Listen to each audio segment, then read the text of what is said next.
Oui, je vous remercie. Effectivement, on a souhaité à Arès sublimer notre territoire par l'art urbain, par le street art.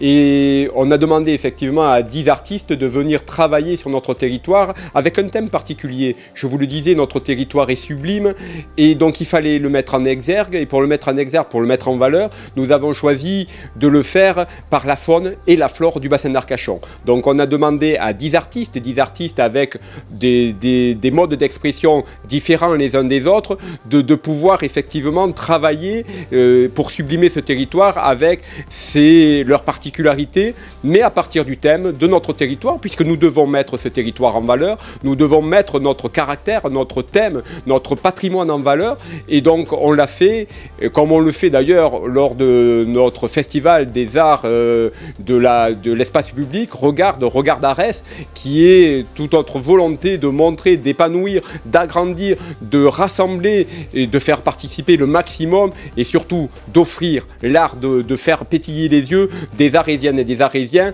en offrant à tout le monde l'art.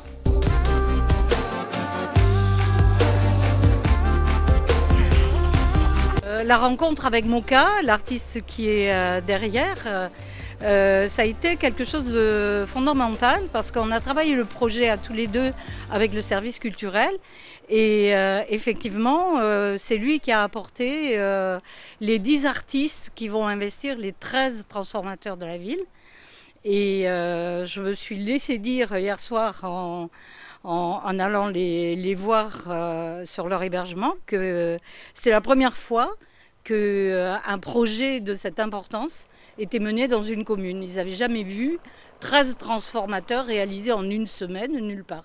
Ça fait vraiment plaisir, sachant que c'est une ville qui s'ouvre un peu à cette culture-là.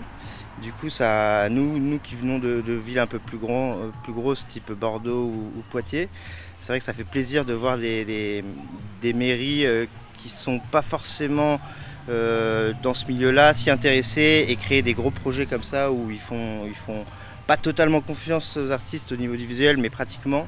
Et du coup, c'est un vrai plaisir. Effectivement, dans le cadre de la politique culturelle de la ville, ce projet me semblait rentrer parfaitement dans les grandes lignes de la politique culturelle puisque eh bien, nous souhaitons que par le biais de l'art, nous puissions avoir un autre regard sur la ville, un autre regard sur l'environnement.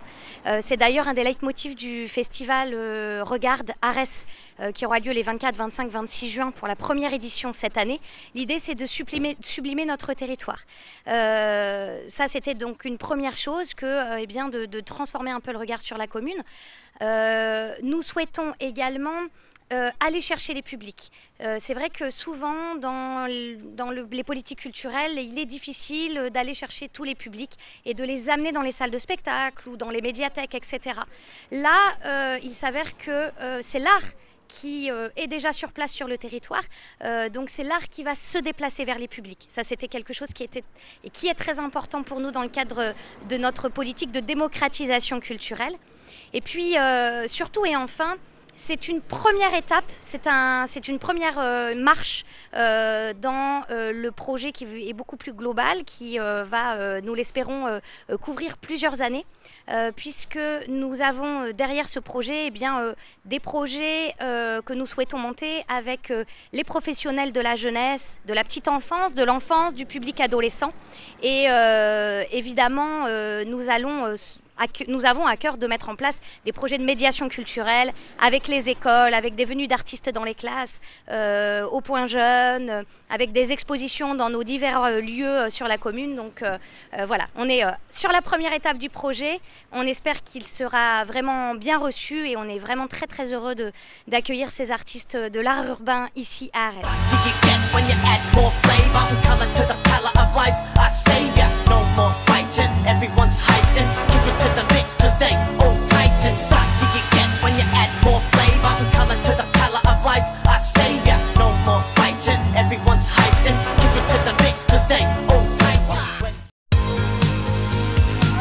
Allô, bonsoir. Bonsoir. Ça va? Ça va très bien, et toi? Bien. Et les gens sont ce qu'ils font ou ne font pas. Voilà. Merci. Mais les âmes dans trop de temps, les copains d'alors. Que fait Guillaume Canet quand il est sur le bassin d'Arcachon?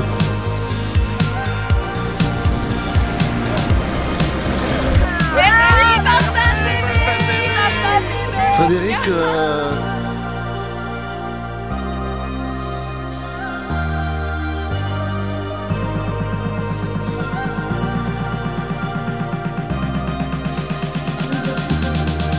C'est un miracle. Le miracle de la famille, le miracle de l'amour. Oui. Bienvenue sur notre nouvelle émission, Famille du Bassin. Chers amis, bonjour.